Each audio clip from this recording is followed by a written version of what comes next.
Hello team, welcome to today's challenge, Perfect Cube Count, where we're given two numbers and we need to find all of the numbers that can be cleanly cube rooted, for lack of a better term, within that range, including the first and the last. So that's very important.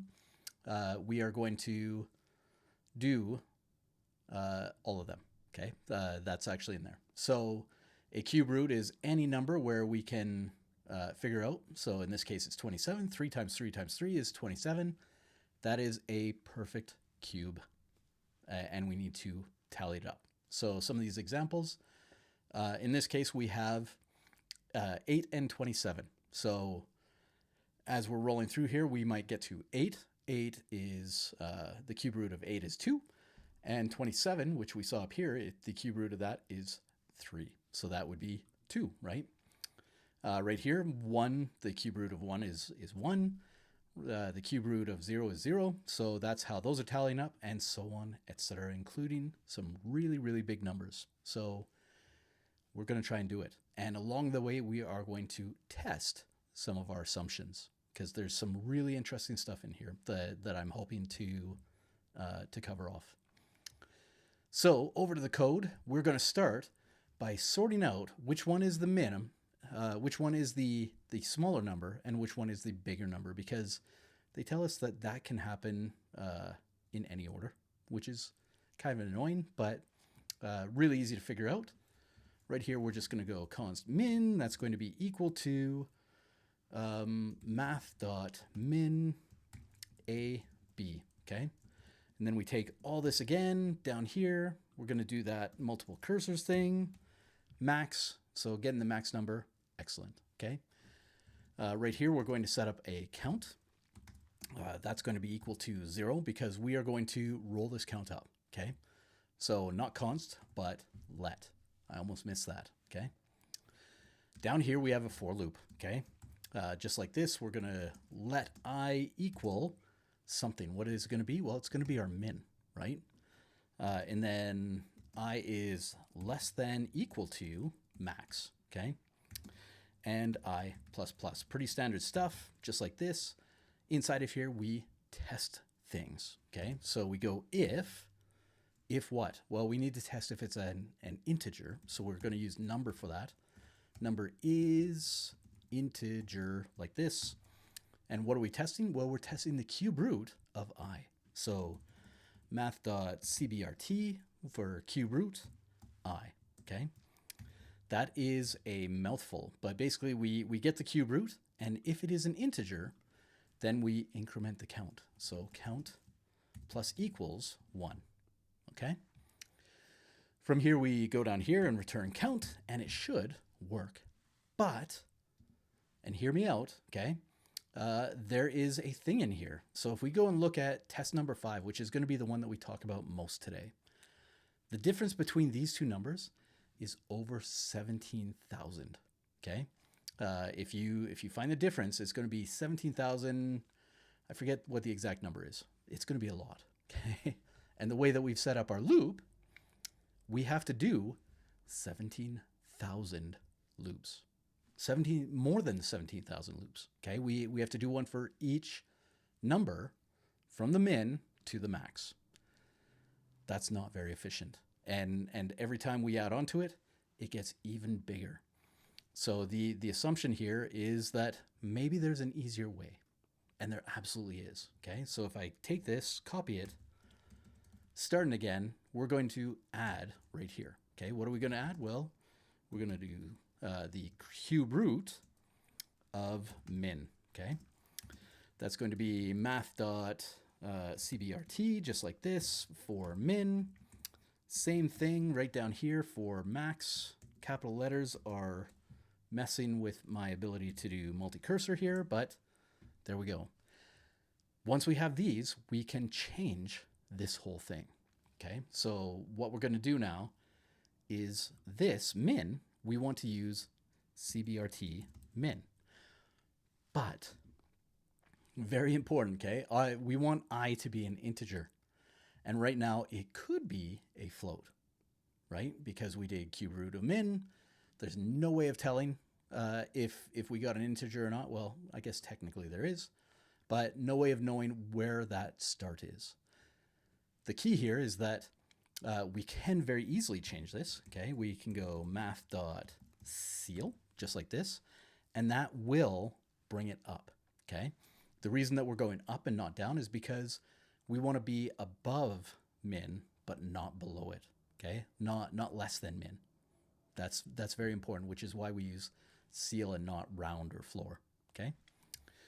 From here, we change max to be cbrt max, just like this. And then a lot of this changes so that we just pass in I to the power of 3. Okay. Could we have gone math.pow I and 3? Yes, we could. So if you know that one, you can do that. But I star 3 is the exact same thing. It's I to the power of 3. Okay. At this point, if that is true, okay, then we increment the count and this works. Okay. But here's the assumption. If we were to console log this, okay, and we go back to the instructions, we would find that inside of the loop, the number of loops that we need for 3 to 30 would be 2. The number of loops for 1 to 30 would be 3. The number of loops for 30 and 0 would be 4. 64 to 64 minus 64 to 64 is 9. And these big numbers would only do 41 loops. That's very important, right? Because it's the exact number that we need in our count, which means that if we wanted to test this, we can just bump the count up, comment out this conditional, and it still works, okay? In fact, it works very, very fast. So we've gone from, I think, around 10 or 15,000 ops per second to a couple million or 1.5 million ops per second with the conditional. And then just by removing that conditional, we've bumped it up to 5 million, I think, is the number. I'll show you those numbers in a second. So big performance gains by questioning our assumptions, okay? Another assumption, though, is that if we're just looping to increment the counter, do we really need the loop? Couldn't we just subtract our max from our min and get there? And we absolutely can, okay?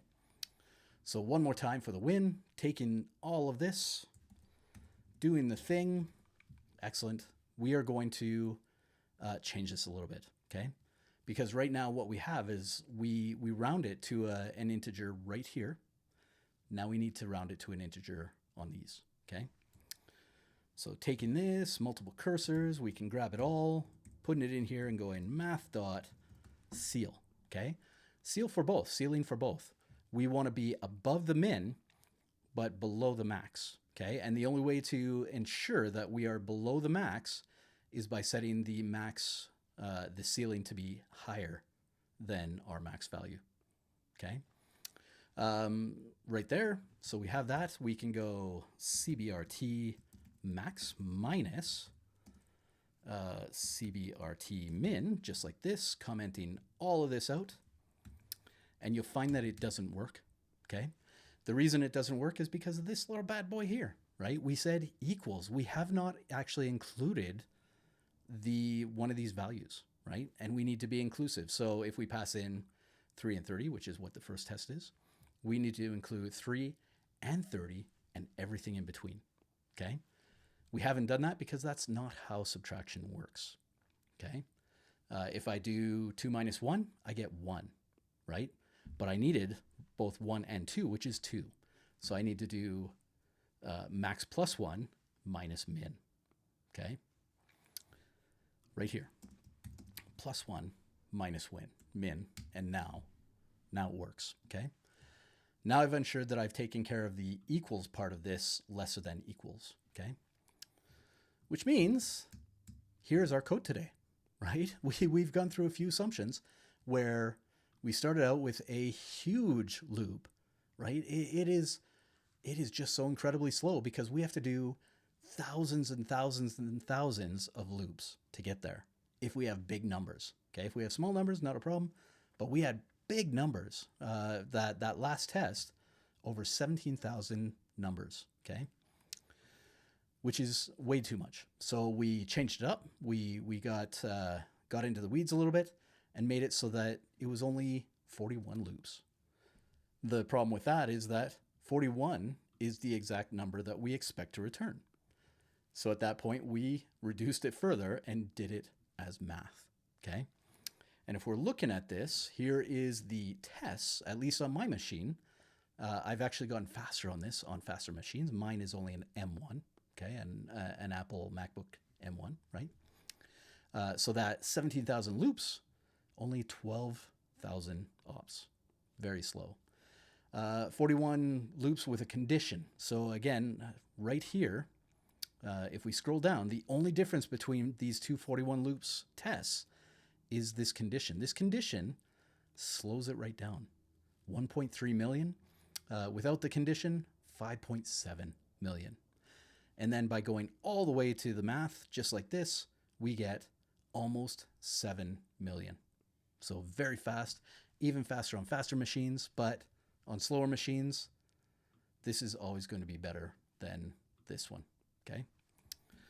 So that's it. Like, again, sometimes you have to test. You have to test things because testing things makes sure that your assumptions are accurate, okay? And we did that today. We jumped through some hoops, did the thing, came up with 3 solutions that work, but some are more performant than others, okay?